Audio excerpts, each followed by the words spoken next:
Welcome back. I thought I had done something on Buffalo. Apparently, I haven't. So let's talk about Buffalo. I want to talk about Buffalo because it's a question that a lot of people are asking right now. Are they that much better? And I don't mean are they better as in like, oh, let's pick on them, because I don't think we need to. But it's been since 2011.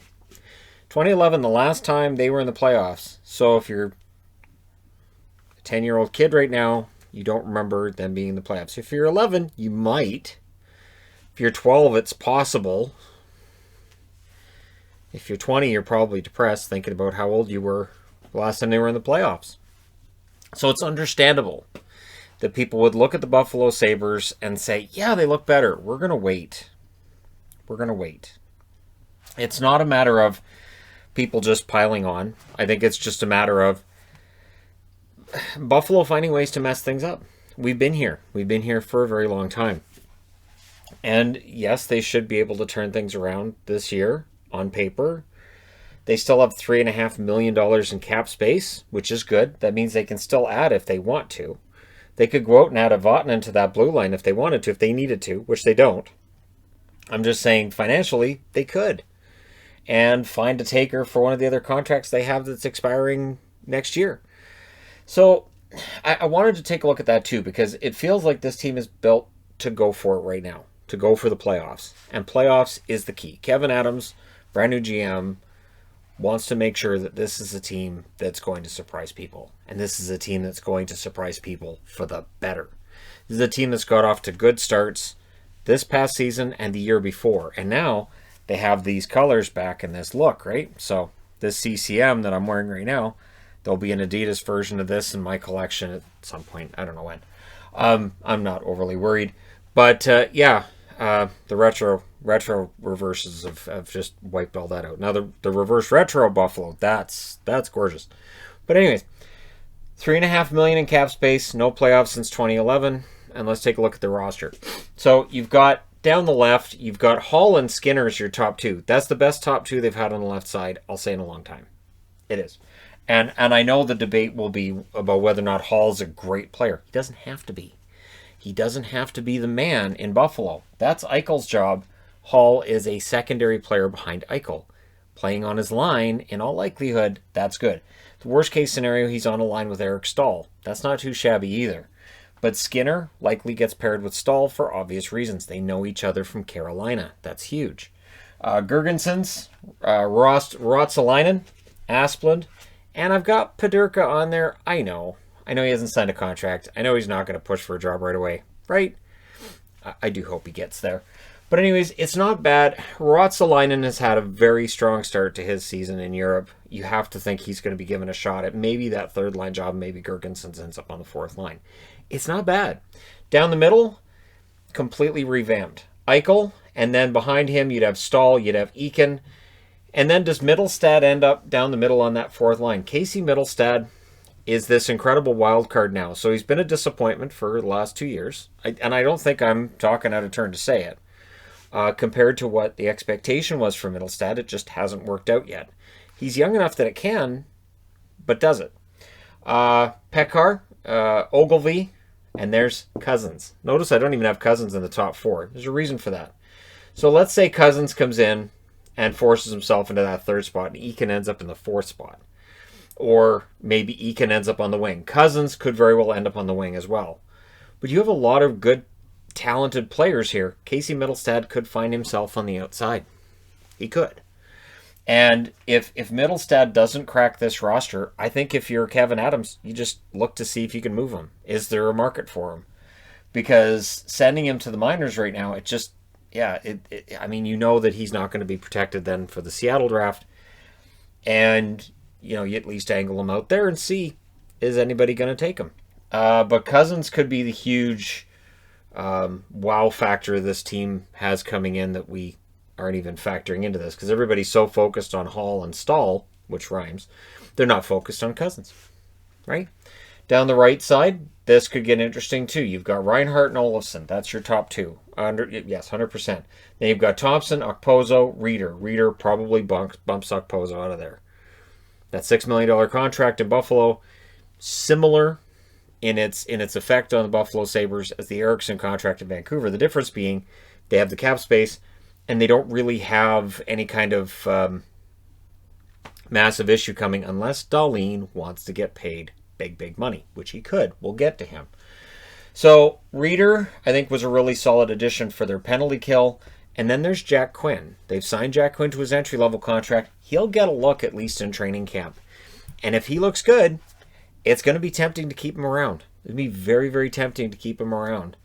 And we'll see how things go for Quinn up until and throughout training camp. And we'll see whether or not Buffalo says, yeah, Quinn's going to be the guy or not.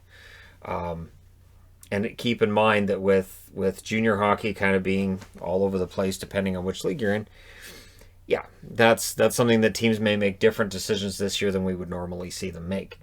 On the blue line, it's no less fascinating with Buffalo. So this is a very strong forward group. I mean that. If I took this Buffalo logo off of here, which is now on the shoulder of their new reverse retro, right? So I figured, why not? But if I took this Buffalo logo off here and put some other team's logo up here and said this is the roster for, doesn't matter, Minnesota or Calgary or whoever, I don't think people would assume the worst of it, as you will when there's a Buffalo logo on the board. And I don't think it matters which Buffalo logo I use either. On the blue line, Dahlin, star defenseman, doesn't get the attention that I think he should because he plays in Buffalo. Slow start to the season, but he really turned it on later, and I think he is going to surprise some people. I do. Based on the reaction to my top 20 defenseman list, yep, because I already have him there. Ristolainen, he's been rumored on and off to be on the trade block for Buffalo for years. He probably ends up back on those rumor lists if he's ever got off of them at some point this year. And then you got McCabe, who's a 2021 UFA. Yoki Haru, who seems to be taking next steps along the way. I still don't understand why Chicago got rid of him. Miller, Montour, 2021 UFA as well. Colin Miller did not excel with Buffalo last year. Now he doesn't have to. He's in the bottom two. And could find himself kind of out of the lineup. They got Brandon Davidson. They got Matt Irwin. Laxonen is out there. And Borgen is out there as well. It's a pretty deep group. When you got Montour on your third pairing, that's not too shabby. Where the questions come up with Buffalo, maybe, let's just say Ristolainen gets hurt. McCabe gets hurt. Do you have the depth on this blue line to absorb injuries? Up front, if you're down a top six forward, which guy outside the top six jumps in, and why is it Dylan Cousins? So there are some questions to be answered there, right? The goaltending, huge question mark. It's still the same goaltending that finished the season last year in March, right? Ullmark, Hutton, both of them unrestricted free agents in 2021. Hutton coming off of a down year. Ullmark was good. He was good. Was he great? No, he's a good goaltender. And then you've got Tokarski, who they brought in. You've still got Luukkonen, who of course fans are excited about. And Johansson, who came up and played okay in the game that he played. You have a lot of question marks here because you have 5 goaltenders under contract. You can only play 2. Tokarski is absolutely AHL level. But then what does that say for Luukkonen? What does that say for Johansson? How much are they going to play? And Ullmark and Hutton, how solid are they?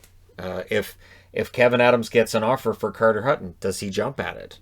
What would it take? So it'll be interesting to see what happens. I also want to throw in, as kind of a note, the Buffalo jersey that's going away. The white version was the only jersey in Adidas in terms of home and aways that I didn't have. I do have one ordered through the Shop One Buffalo store. And it had to be one with a name on the back. They didn't have a blank, and I was like, "Oh man!" So I ordered an Ullmark because of the names that they had there. I thought, well, I'll order an Ullmark. So if you're a Buffalo fan watching this, I'm sorry. That means Ullmark's probably getting traded. I'm just throwing that out there because that's probably what's going to happen. I don't know that this is the finished product, but I do think this team is going to compete. And that depending on how the divisions shake out and who they're playing against, I think they could be very competitive. I like their chances better in a traditional Atlantic division where they've got Ottawa, they've got Detroit, and potentially Florida as teams that they could, get past, rather than in a Metro division, which would be realigned for this year into an Eastern division, and they'd have to play your usual Metro opponents. And I don't know if I like their chances much there either. If they were playing the Rangers often, if they're playing the Islanders often, Philadelphia, Pittsburgh, right? But you know what? This should be a much tougher group to play against than they've been in a long time. And I already like the moves they've made. I do agree that the Taylor Hall signing's a bit of a risk, but only financially and only for 1 year. So if it doesn't work out, then Hall moves on.